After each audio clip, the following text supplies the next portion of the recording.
All right, we are on chapter 13, which is about urbanization and the growing and spreading of cities and how we can make this sustainable on our planet. So, we're starting off by talking about how urbanization started. So, as of 2007, we crossed the line where more than half of the world's population lives in urban areas, and the shift of populations into towns and cities, as opposed to in rural areas or villages, is called urbanization.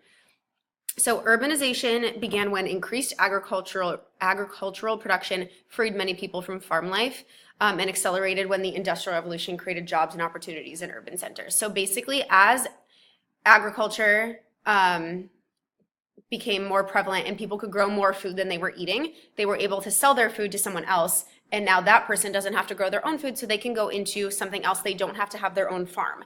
So as agriculture production increased, people were feeding other people, freeing those people to do what they wanted.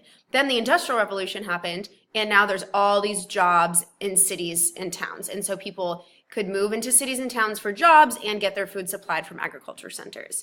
And since the 1950s, our world population has more than doubled. I'm sorry. Since 1950, our world's population has multiplied by more than 5 times. So there's 5 times more people on the planet than there was in the 1950s. But the rural population hasn't even doubled. So the rural population is staying roughly the same, whereas the city population is what's growing so much. So all these new people are moving into cities. Yeah.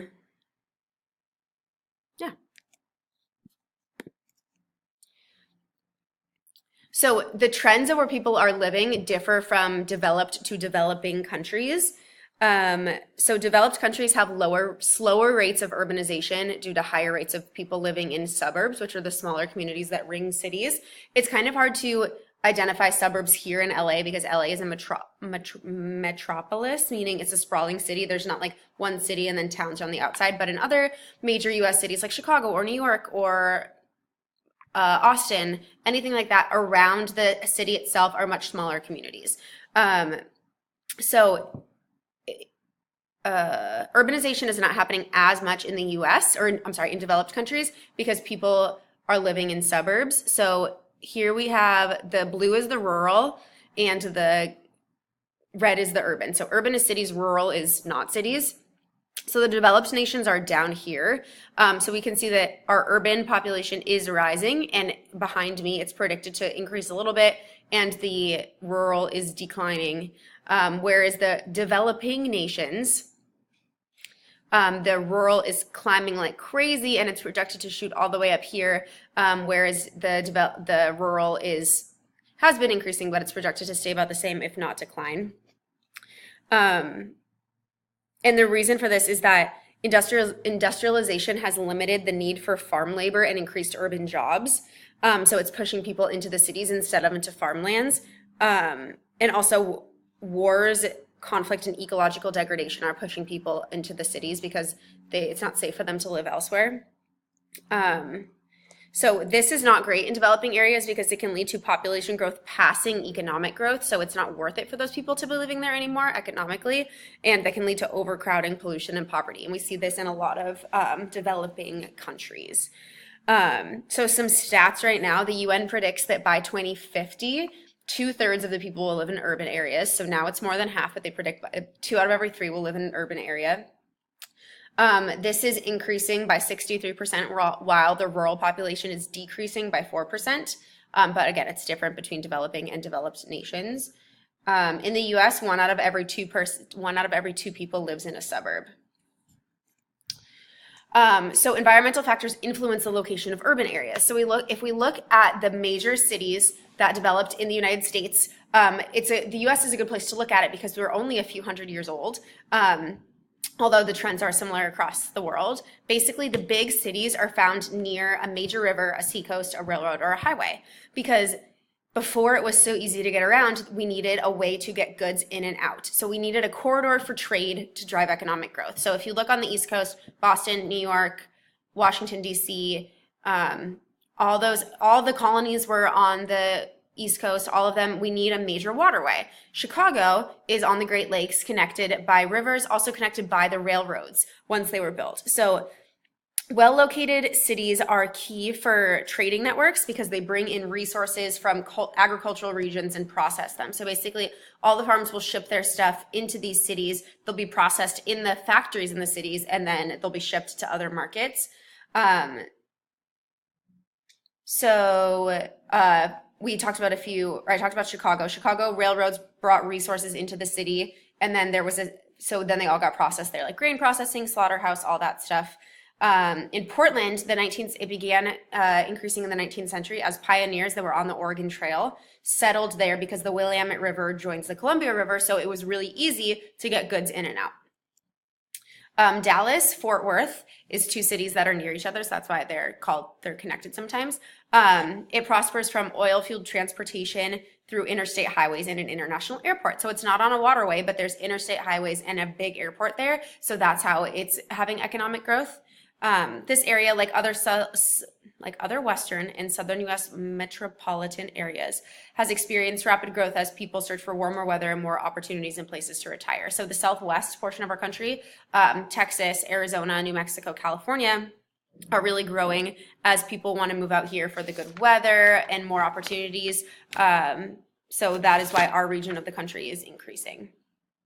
So people have increasingly moved to suburbs. So through the 19th and 20th centuries, economic activity forced many people to remain in cities in spite of crowding, poverty, and crime. So basically, that's where the jobs were. So in order to have money, you needed to live in a city. But by the mid-20th century, people began moving into the suburbs. So suddenly all these tract homes are going up, and because there was more space, cheaper real estate because there weren't as many people trying to fit onto the same amount of land, and the schools were better out there. There was less crime, all these things. So people start to move to the suburbs. But what happens there is now the jobs are moving to the suburbs also. Industry starts to move out there as well. So that leads to an economic decline in the urban centers themselves as people and money move out of it. So this actually led to Chicago fell to less than 80% of its peak population, Philadelphia 76%, and Detroit fell to only 55% of its original population as the suburbs started to grow. So Portland followed this trajectory in the 1950s through 1970s. So people started to move out of the city center of Portland and into the suburbs as well.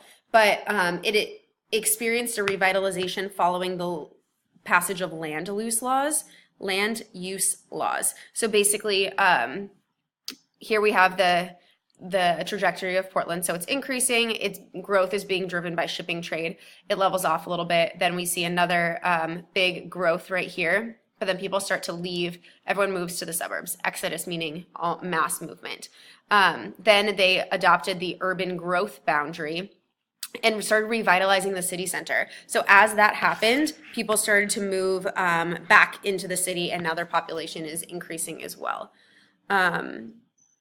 So increasing road networks and the use of cars, as well as an abundance of fuel, has continued the spread of suburban areas into regions beyond called exurbs. So people are moving into suburbs and what we call exurbs. So because people can commute by car to downtown areas, they can work in the city, but live in a place that has more land, better schools, more space, all those things. And so, suburban areas are sometimes called bedroom communities because you just sleep there. And then the use of fossil fuels and highway networks have made it easier for businesses to get to import and export resources, goods, and waste into the cities. And also the federal government implemented a interstate highway system, which was super important in connecting trade through all different states. So all of these trends, like we said, are pushing people into the suburbs and either further into what's called the exurbs, the regions beyond the suburbs.